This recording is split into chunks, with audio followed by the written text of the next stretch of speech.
नमस्कार, मी ॲडव्होकेट राणी सोनवणे. मी advocate notary आणि mediator आहे. मी शिवाजीनगर कोर्ट पुणे येथे प्रॅक्टिस करते. आज एक वकिली संदर्भात एक आणि पक्षकारांना पण एक माहिती संदर्भात एक व्हिडिओ करत आहे. ते म्हणजे वकीलपत्र. हे वकीलपत्र असतं. तर आपण बऱ्याचदा कोर्टामध्ये असं म्हणतो की VP फाईल करायचं आहे. पक्षकारांना पण जवळजवळ माहीत असतं की VP म्हणजे काय. VP म्हणजे वकीलपत्र, वकालतनामा किंवा वकीलपत्र. तर हे वकीलपत्राविषयी थोडीशी माहिती सांगणार आहे. हे वकीलपत्र बघा, हे वकीलपत्र एका पानाचं असतं. खाली इथे या साईडला, राईट साईडला तुम्ही सही करायची असते, जिथे 1, 2, 3, 4 नंबर दिलेले असतात. हे वकीलपत्र म्हणजे वकिलाला ती केस चालवण्याचं तुम्ही म्हणजे पक्षकार एक अथॉरिटी देतात की ती केस आम्ही या वकिलाकडे दिलेली आहे आणि हे वकीलपत्र दाखल केल्यानंतरच वकील जो आहे ती केस कोर्टासमोर चालवू शकतो. ते वकीलपत्राविषयी बऱ्याच लोकांची माहिती जरा थोडी असती, थोडी नसती. त्या संदर्भात मी हा व्हिडिओ मला असं वाटलं की ही माहिती देणं गरजेचं आहे की ज्युनियर्स किंवा असतात त्यांना पण माहिती असणं गरजेचं आहे. सगळ्यात महत्त्वाचं की लेमॅन म्हणजे पक्षकार लोक, सामान्य नागरिक यांना पण कळायला पाहिजे की VP म्हणजे काय. की आपण नेहमी म्हणतो VP फाईल करायचं, VP फाईल करायचं. ज्यांची कोर्टामध्ये केस चालू आहे त्यांना माहीत असतं VP म्हणजे काय. तर VP म्हणजे वकीलपत्र. तर वकीलपत्र म्हणजे काय, तर वकीलपत्रावर सही घेतली तुमची. तर सही घेतली म्हणजे काय की तुम्ही त्या वकिलाला अपॉइंट केलं आहे तुमची केस चालवण्यासाठी आणि म्हणून तुम्ही सही करता. तुम्ही सही करून असं त्याला अथॉरिटी देता वकिलाला की ती केस तुम्ही चालू करायची. आता समजा बऱ्याचदा अशा केसेस असतात की कोर्टामध्ये अगोदर वकीलपत्र दिलेलं असतं. अगोदर तुम्ही एखाद्या वकिलाला अपॉइंट केलं आणि अपॉइंट केल्यानं ते वकील सगळी केस बघतो येतो. बऱ्याचदा असं होतं की तुम्हाला असं वाटतं की ते वकील तुम्हाला सगळी माहिती सांगत नाही. तुम्हाला असं वाटतं की ते वकील व्यवस्थित काम करत नाही. तुम्हाला असं वाटतं की आपल्याला त्या वकिलाला व्यवस्थित बोलता येत नाही. आपल्याला ते कोर्टामध्ये काय चालू आहे आणि ते आपल्याला समजत नाही आहे. म्हणजे एक प्रकारे पक्षकाराला असं वाटतं की आपल्याला वकील चेंज करायचं. तर तुम्ही चेंज पण करू शकता. Any time you can change your advocate. तुम्ही कधीही तुमचं ॲडव्होकेट चेंज करू शकता. त्याला फक्त एक प्रोसिजर आहे. तर प्रोसिजर अशी आहे की जर तुम्हाला वकीलपत्र दुसऱ्या वकिलाचं टाकायचं असेल, तर तुम्हाला जर वकील चेंज करायचा असेल तर पहिले तुमचा जो वकील आहे, ज्या वकिलाला तुम्ही आधी वकीलपत्र दिलेलं आहे किंवा ज्याला सही करून तुम्ही अपॉइंट केलेलं आहे त्या वकिलाशी बोलायला पाहिजे तुम्ही. कारण कसं आहे की वकील बदलण्यासाठी पण काही नियम आहेत. ते नियम तुम्हाला करायला पाहिजे की तुम्ही समजा तुम्हाला वकील बदलायचा तर तुम्ही त्या वकिलाला स्पष्ट सांगायचं की त्यांना व्यवस्थित न भांडता की असं असं आहे, आम्हाला दुसरा वकील करायचा आहे, आम्हाला असं वाटतं आहे. मग ते वकिलांनी जर तुम्हाला समजून सांगितलं की नाही ठीक आहे मी करील व्यवस्थित असं काय असेल तर मग तुम्ही ते वकीलच कंटिन्यू ठेवू शकता. पण जर तुम्हाला वकील बदलायचाच असेल तर तुम्हाला अगोदरचा जो वकील आहे त्या वकिलाची सगळी फी देणं गरजेचं आहे आणि मग ती फी दिल्यावरच ते वकील तुम्हाला NOC देतात आणि मग तुम्ही दुसरा वकील देऊ शकता. तर NOC म्हणजे काय, NOC म्हणजे तुम्हाला एक वकीलपत्र असतं, असंच वकीलपत्र कोरं आणि या कोऱ्या वकीलपत्रावर या साईडला लेफ्ट साईडला कोरी जागा असते, तिथं ते NOC देतात. NOC म्हणजे की दुसरा वकील नेमण्यास माझी काही हरकत नाही. तर हे NOC देताना पण बऱ्याचदा असं होतं की NOC फक्त देत नसतात वकील. कारण समजा तुम्ही अचानक मध्येच म्हणता तुमचं मॅटर चालू आहे, ते वकील केस करतायत, चालवतात ते केसचं काम बघतात आणि तुम्हाला वाटलं काहीतरी आणि तुम्ही वकील चेंज करता. मग तुम्हाला ते वकील NOC देताना त्यांनी काम केलेलं, जोपर्यंत त्यांनी काम केलं आहे किंवा त्यांची काही फी राहिली असेल तर ती फी मागू शकतात NOCच्या वेळेस. तर ते काही चुकीचं नाही आहे. कारण कसं आहे की वकिलाला काय माहिती की तुम्ही आज वकील पत्र काढून घेणार आहे त्यांच्याकडून. त्यामुळं तुम्हाला NOC देताना वकील तुम्हाला काही फी मागू शकतात. तर ती फी काय असेल तर ते तुम्ही म्युच्युअली बोलून वगैरे, कधी कधी पक्षकार म्हणतात की जास्त आहे कमी आहे, पण वकील जेवढं काम करतो आहे तेवढं तर ती फी घेणारच आहे, ती तुम्हाला द्यायची ती. मग ती पैसे दिल्यावर मग ते वकील तुम्हाला NOC देतात. मग NOC ती घ्यायची, ते NOC घेऊन तुमचे नवीन वकिलाकडे द्यायचे. मग ते नवीन वकील जे आहेत ते NOC जे असं जे वकीलपत्र असतं तिथं साईडला NOC असते, त्याच्यावर ते त्यांचं ते वकीलपत्र असतं त्यांच्या सहीचं आणि त्याच्यावर तुमची पण सही घेतात आणि मग ते वकीलपत्र ते कोर्टामध्ये दाखल करतात. तर अशा पद्धतीने वकीलपत्राची ही जी माहिती आहे ती मला तुम्हाला सांगायची होती. दुसरं म्हणजे की सगळ्यात महत्त्वाचं की आता तुमची केस दाखल करायची.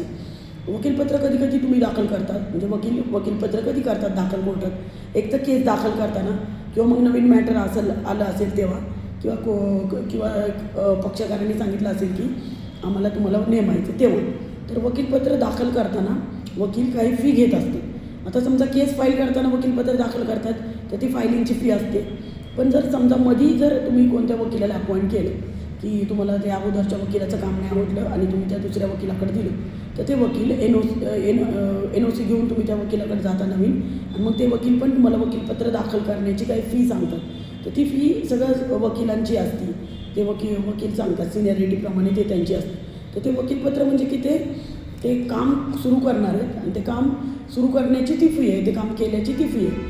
तर अशा पद्धतीने हे जे वकीलपत्र आहे, वकीलपत्राविषयी बऱ्याचशा ज्युनियर्सला पण माहिती नसते, म्हणून मला असं वाटलं की हे वकीलपत्राविषयी माहिती देणं गरजेचं आहे. आणि वकीलपत्रामध्ये काय बरं लिहिलेलं असतं, तर वकीलपत्रामध्ये असं लिहिलेलं असतं की म्हणजे पक्षकाराकडनं हे लिहून घेतो आपण की मी या वकिलाला अपॉइंट केलेलं आहे आणि मी माझी त्याच्यावर सही केलेली आहे. त्या केसचा नंबर असतो, त्याच्यामध्ये केसचे पार्टीची नावं असतात आणि त्या वकिलाचं नाव, पत्ता आणि ऑफिसचा ॲड्रेस, त्यांचा मोबाईल नंबर असतो. आणि मग खाली पक्षकाराची एक सही असते आणि वकिलाची एक सही असते. आणि ते वकीलपत्र दाखल करताना त्याच्यावर 10 रुपयाचं तिकीट लावायला लागतं कोर्टामध्ये दाखल करताना. दुसरं सगळ्यात महत्त्वाचं, जर हे वकीलपत्र फॅमिली कोर्टात दाखल करायचं असेल तर फॅमिली कोर्टात दाखल करताना, सिव्हिल कोर्टामध्ये दाखल करताना तुम्ही डायरेक्ट फक्त वकीलपत्र दाखल करू शकता, त्याच्याबरोबर काय अर्ज द्यायची गरज नाही. पण जर फॅमिली कोर्टात हे वकीलपत्र दाखल करायचं कोणतं, तर फॅमिली कोर्टात तुम्हाला परवानगीचा अर्ज द्यायला लागतो. कारण फॅमिली कोर्टात खरं तर अशी तरतूद नाही आहे की वकिलाने ती केस चालवावी. फॅमिली कोर्टात असं आहे की पक्षकारानेच पक्षकाराची केस चालवायला पाहिजे. पण पक्षकाराची केस चालवू नाही शकत, कारण पक्षकाराला कायद्याचं ज्ञान नसतं आणि ती पक्षकाराने चालवू पण नाही. वकीलच नेमावा असं माझं म्हणणं आहे. मी वकील आहे म्हणून नाही, पण मला असं वाटतं की ज्याचं काम त्यांनीच करावं, कारण वकिलाला एक्सपिरियन्स असतो, त्याला कायदा माहीत असतो. पक्षकाराला कायदा माहीत नसतो, सगळ्यात महत्त्वाचं एक्सपिरियन्स नसतो. एखादा पक्षकार असेल, त्याचा LLB झालेला असेल, पण तरी पण त्याला अनुभव नाही आहे. त्यामुळं आणि सगळ्यात महत्त्वाचं, जे वकील असतात ते वकील स्वतःची पण ती केस त्यांनी चालवू नये. वकील समजा एखादा वकील आहे आणि त्यांनी त्याची केस त्याला चालवायची असेल, तो चालवू शकतो, पण तुम्ही जास्त करून दुसरा वकील नेमलेला कधीही चांगलं आहे तुमच्या केससाठी. आणि मग जर फॅमिली कोर्टामध्ये तुम्ही जेव्हा वकीलपत्र दाखल करता, तिथं तुम्हाला परवानगीचा अर्ज द्यावा लागतो पक्षकाराचा. म्हणजे पक्षकाराने लिहून द्यायला लागतं की मला कायद्याचं ज्ञान नाही आहे, त्यामुळे मला या मॅटरमध्ये वकील नेमायची परवानगी देण्यात यावी, हे वकील नेमायची परवानगी देण्यात यावी. मग कोर्ट ते अर्ज अलाउड करतो आणि मग वकीलपत्र अलाउड करतो. मग वकीलपत्र दाखल केल्यावर त्या वकिलाला ती केस दाखल करता येते, म्हणजे केस चालवता येते. दुसरं म्हणजे की जेव्हा तुम्ही दुसऱ्याकडनं वकीलपत्रावर NOC आणता, दुसऱ्याकडनं जेव्हा वकीलपत्र काढून घेता, तेव्हा तुमची ब्रीफ पण तुम्ही घेणं गरजेचं आहे त्यांच्याकडनं. बऱ्याचदा आपली सगळी केस, आपली सगळी कागदपत्र हे वकिलाकडे असतात आणि मग NOCच्या वेळेस तुम्ही NOC तर घ्यायचं, तुमचे कागदपत्र पण घ्यायचे. आणि कागदपत्र आणि ते बुक सगळे हे करून कधी वकील लोक, अगोदरचे वकील ज्याच्याकडनं तुम्ही सगळे कागदपत्र NOC घेता, ते तुमच्याकडनं लिहून घेतात की मला माझी सगळी कागदपत्र मिळालेली आहेत, मला आता याच्याविषयी काही तक्रार नाही. कारण बऱ्याचदा ह्या अशा केसेसमध्ये वकीलपत्र काढून घेण्यासाठी किंवा काय वाद होतात. वाद म्हणजे कधी होतात की समजा आता वकीलपत्र पक्षकाराला काढून घ्यायचं, तर तो काय करतो, पक्षकार तो म्हणतो की मला काही तुमची फी बी द्यायची नाही, मला वकीलपत्र काढून घ्यायचं. पण असं नाही आहे, तुम्हाला त्यांची जी फी आत्तापर्यंत जे काम केलेलं आहे त्यांची ती फी द्यायला पाहिजे. मग ह्याच्यामुळं वाद निर्माण होऊ शकतात, मग एकमेकांवर केस दाखल करू शकतात ते किंवा अर्ज दाखल करू शकतात. त्यामुळं जास्त करून वकीलपत्र जे आहे पक्षकाराने वकीलपत्र जर तुम्हाला त्या वकिलाकडनं काढून घ्यायचं, तर तुमचं जे आहे ते फी, त्यांची जी फी आहे ती फी देणं गरजेचं आहे. काय असेल ते तुम्ही म्युच्युअली बोला आणि ह्या संदर्भात वाद होऊ नये असंच काहीतरी होणं गरजेचं आहे. कारण कसं आहे की शेवटी आपल्याला कुठेच वाद नको आहे आणि कारण शेवटी वकिलाबरोबर आपण भांडलो तर मग वकील पण आपल्यावर केस करतील किंवा वकिलाने पक्षकाराशी भांडलं तर पक्षकार पण हे करतील. त्यामुळे वकीलपत्राच्या बाबतीत ही काळजी पक्षकाराने आणि वकिलाने घेणं खूप गरजेचं आहे. वकीलपत्राच्या बाबतीत खूप वेळा काही समस्या येतात, म्हणून मला असं वाटलं की हा व्हिडिओ गरजेचा आहे आणि त्यासाठी मी हा व्हिडिओ वकीलपत्राच्या माहितीविषयी केलेला आहे. तर हा वकीलपत्राच्या माहितीविषयीचा व्हिडिओ तुम्हाला कसा वाटला, तुम्हाला त्याच्याविषयी काही त्याविषयी काही अडचणी असतील, काही प्रश्न असतील तर तुम्ही मला कमेंट बॉक्समध्ये नक्की विचारा, मला त्या उत्तरं द्यायला आवडतील.